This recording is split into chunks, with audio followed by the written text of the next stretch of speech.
Hey guys, welcome to a brand new video on a brand new channel in 2021, and today I actually want to do something I really wanted to do at the end of 2020, which is review every game I basically played in 2020 for at least a decent amount of time. Now I'm going to justify something first, which is the yawn fests that I skipped and why I skipped them. So COD Blops, COD Modern Warfare, COD Warzone, COD this, COD that. I don't really enjoy Call of Duty, I have to be honest. It is not the first-person shooter that I would choose, so I skipped every Call of Duty game, all sports games, because they are just a roster update on previous sports games. I think they're a ripoff, and I refuse to play them, so I did not play any sports games. Any Weeb Fighter, Dragon Ball Fighters, the One Punch fighting game, all of that, not into the Weeb Fighters, so they're not for me. I have a moral objection to gacha games. Even Genshin Impact actually is a little bit predatory, not as bad as most, but I have a moral objection to predatory gacha games. If you want to check out my video on that, I did do a full video on predatory gacha games, which will be linked down below. And then finally, any MMO, I'm not into MMOs. I do want to make a video about MMOs and why I think that a lot of them are predatory and sort of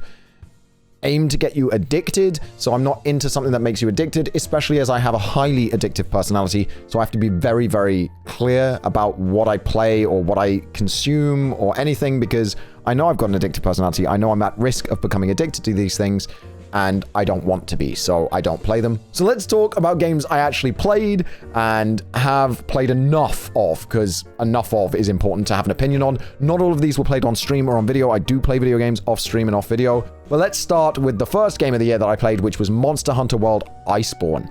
I think Monster Hunter World Iceborne was an absolute triumph. It took everything that Monster Hunter World did to bring the franchise forward and built on it, and it did it so well. We got continuous DLC with new monsters and quests and armor throughout the year. It made really impactful changes to the base game's combat system with the new grapple and all the cool things like bonking monsters against walls and locking them down. The new armor sets were fantastic. The new set effects we got were fantastic. The balances to older weapons to make them more balanced, like the gun lance, which is my favorite weapon, was incredible. I think that made it a really strong contender for my game of the year, and it almost got it. I obviously love Monster Hunter. I'm a little biased here. Monster Hunter is my second favorite franchise of all time, but this game did take that franchise to a whole new level, and I really hope they keep that energy for Rise. I really, really do. If you haven't played Monster Hunter World or Iceborne yet, please do. They're the best Monster Hunter games to get into the franchise with. They are definitely the most beginner-friendly Monster Hunter games in the history of the franchise.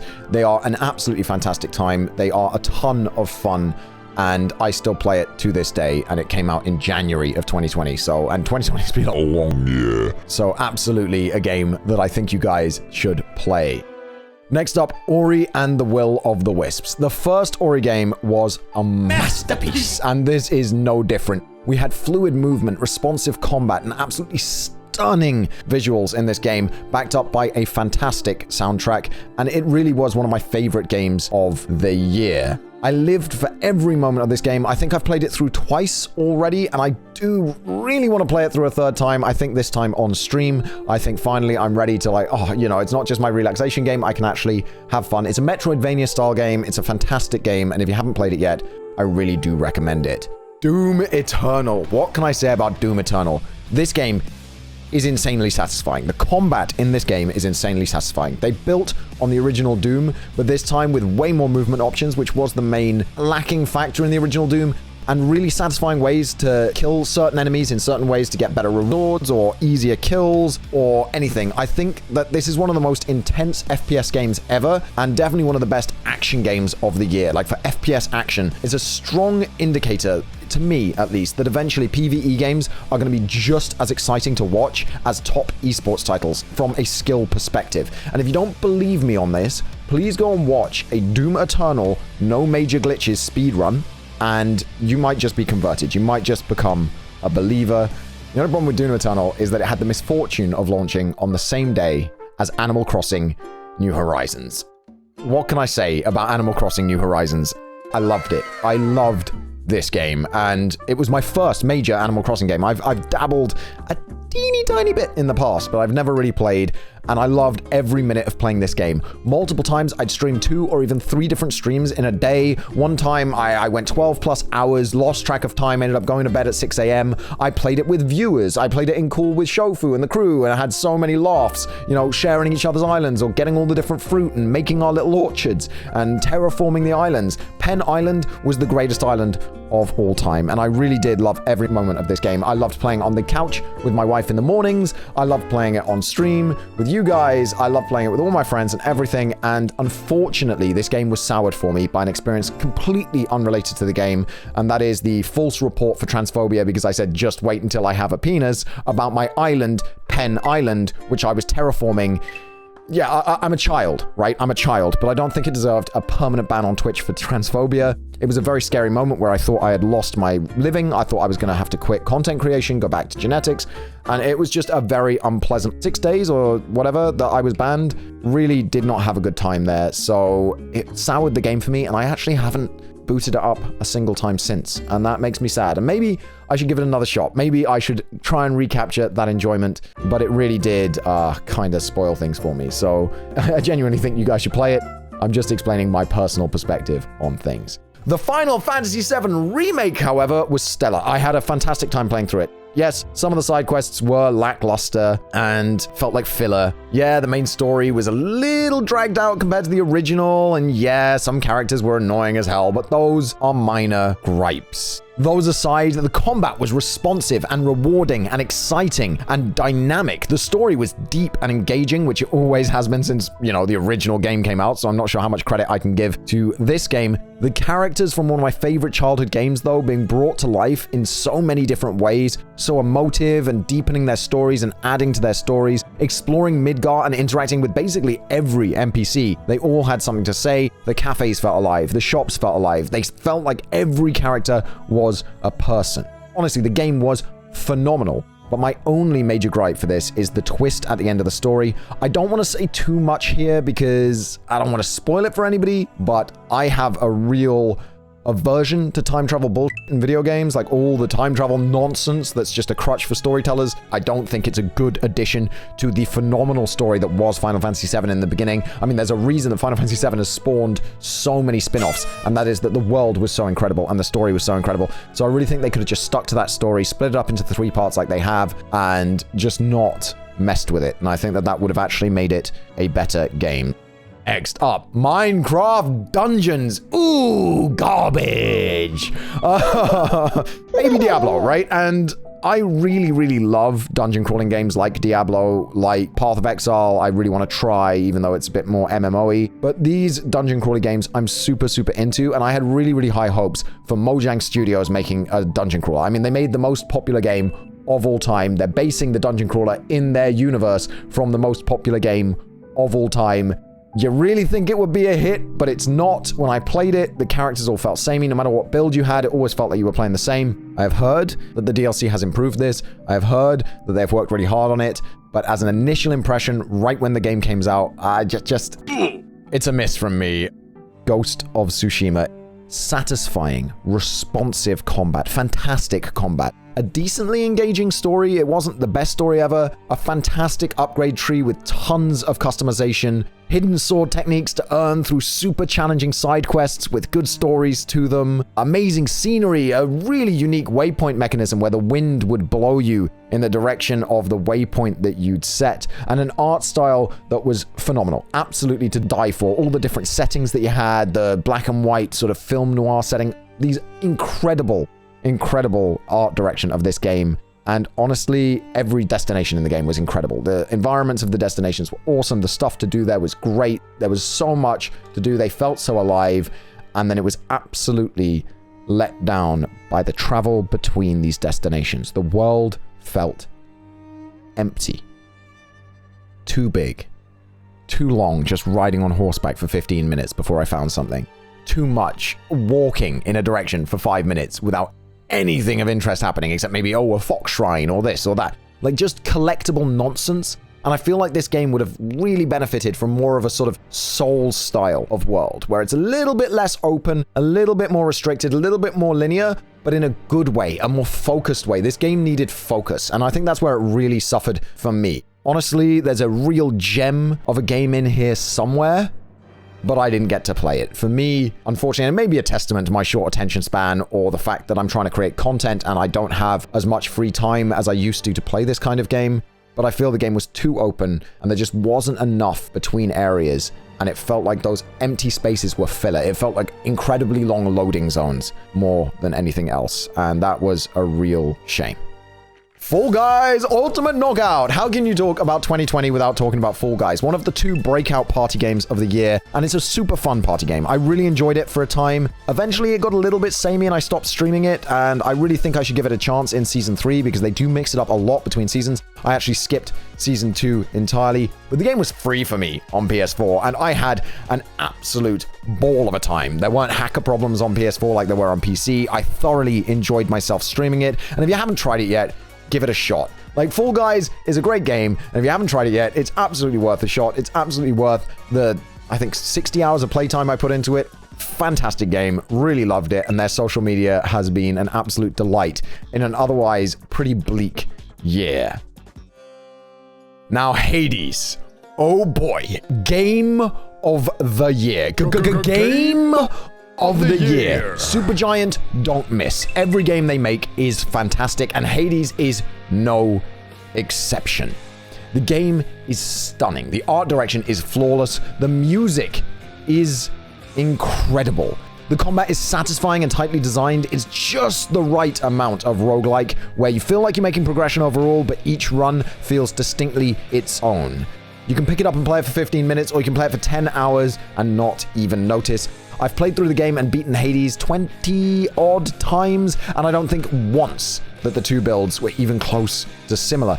So many weapons in this game, and then each of those weapons has variants, and each of those variants plays differently, and each of those variants playing differently can have any number of builds based on the blessings and the Hephaestus hammers upgrades that you pick up on the way. The bosses are awesome. The stories between the characters and the dialogue is awesome. The enemies are awesome. The environments are awesome. There is not one thing in this game that I would change. I could talk about this fantastic game for an entire video, but I'm not going to do that. Instead, I'm going to say, go play it. It's my game of the year. If you haven't played it yet, pick it up. It's not expensive. It is phenomenal, and go play it on Switch, on PC, wherever you want to play it. Pick the game up, play it, and trust me, you will understand what I'm saying. And it's the only way you'll understand what I'm saying, because this is a game that can't be described. It has to be experienced, and honestly, it's one hell of an experience.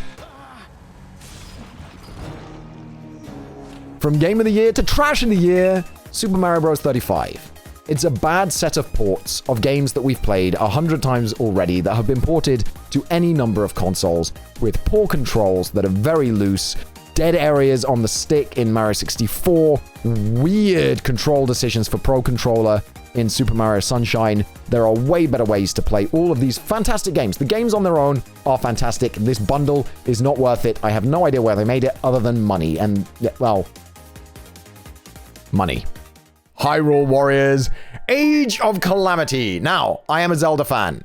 It is obvious that I am a Zelda fan. And before I get into this and get 100 comments saying, but Duncan, I watched you play Hyrule Warriors Age of Calamity and you seem to be enjoying it. Yes, I was on Twitch enjoying Hyrule Warriors Age of Calamity. It is better than most Muso games. It is definitely better than the original Hyrule Warriors. But it is still a Muso game. The combat is still very simple. The game is still very abusable, and it is very easy to melt through the hordes of enemies with great ease. In fact, that is one of the draws of Muso games to people who enjoy Muso games. I don't. And that wouldn't be a problem, because the game could be carried by a phenomenal story. We were promised a prequel to one of the best games in recent memory, which was Breath of the Wild. I loved Breath of the Wild, and I would argue that it is the best open world game ever made. It did open world exactly right, in my opinion. And I was really excited to get a prequel explaining all the sort of missing information from the Age of Calamity that led to this post-apocalyptic Zelda game that is Breath of the Wild. And I was lied to, because about halfway through the game, when the game should really be ramping up to the most emotional moment in this story, and there are spoilers here, but the most emotional moment of the game should be where the champions die, where the blights kill the champions and take over the divine beasts. Instead of this, we got some time travel bull where they pulled the champions from the future, saved the divine beasts, and we get a happily ever after ending in our Legend of Zelda Age of Calamity. Like, you literally end up winning. The little R2-D2 robot ends up being the only thing that can damage the Calamity. Like, Zelda with her Triforce powers? No. Link with the Master Sword? No. It's all about the little robot blowing itself up and starting the weakening of the Calamity Ganon. And then you beat Calamity Ganon, and you all look up happy, and the champions return to their timeline, which is the actual Breath of the Wild timeline, and we have this time travel bull. Now, Zelda has had a lot of time travel in it, and generally, I believe that Zelda does time travel well. This is not one of those times. This is a time where I feel like I was ripped off. I feel like I was promised a prequel to The Legend of Zelda Breath of the Wild, and I got alternate timeline, happily ever after, bullcrap wrapped up in the sandwich that is a Musou game. So this is my worst game of the year. This is the crap of the year, not because it is objectively the worst game to play through. It's not. It's an okay time, but because of the promise we were given and weren't delivered.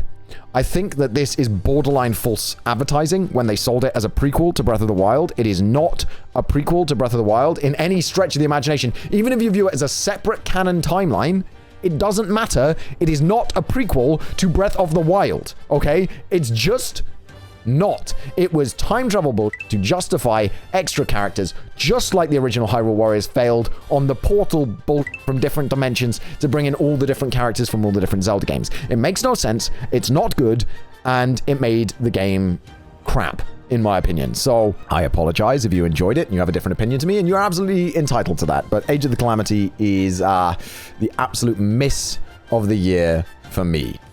Cyberpunk 2077. I will review this game when it actually releases. As it stands, the buggy pre-alpha that they're charging us for is an absolute joke. My RTX 3090, the most powerful retail graphics card on the planet, was just about able to play it at 1440p 60 frames per second at max settings until it wasn't. Certain area of the game caused huge frame drops down to like 8 to 15 frames per second, even on low graphics settings. So it's nothing to do with my graphics card or my processor. It is everything to do with some weird interaction with my rig in general, and certain areas of the game, certain buildings where if they were loaded would just cause this huge frame drop. It was unplayably bad. The bugs playing the game came hard and fast. I have a lot of hopes for this game once CD Projekt Red fix it and make it actually a releasable game. But right now, this pre-alpha is the worst pre-alpha I've ever played. And I've played a lot of alphas. I've been invited to play a lot of alphas as a content creator to give my feedback and stuff. And this is the worst and most buggy pre-alpha I've ever played. The fact they're selling it as a retail game, again, reeks of false advertising. There's a reason that there are class action lawsuits against CD Projekt Red. There's a reason that Steam is giving no questions asked refunds. There's a reason that PS Network took it off the PlayStation Store. It's not worth buying. Don't buy it now. Buy it once it's fixed, if it's ever fixed. Other than that, save yourself some money. And of course, it's 2020, so I would be remiss without mentioning Among Us. I know it didn't come out this year, and it's just another party game, but honestly, with a good group of friends, this game is basically the epitome of how fun party games can be. That's it. It's the ultimate party game. If you've got a group of 10 friends, play Among Us. You will always have a blast. I've never not had fun playing Among Us with friends in call. I think with text and stuff, not such a great time. Random lobbies, not such a great time. But if you can get some friends together, get them in a Discord call, absolutely the epitome of party games. What's the joke? Tell me the joke, fine. Ooh, I'm Crew.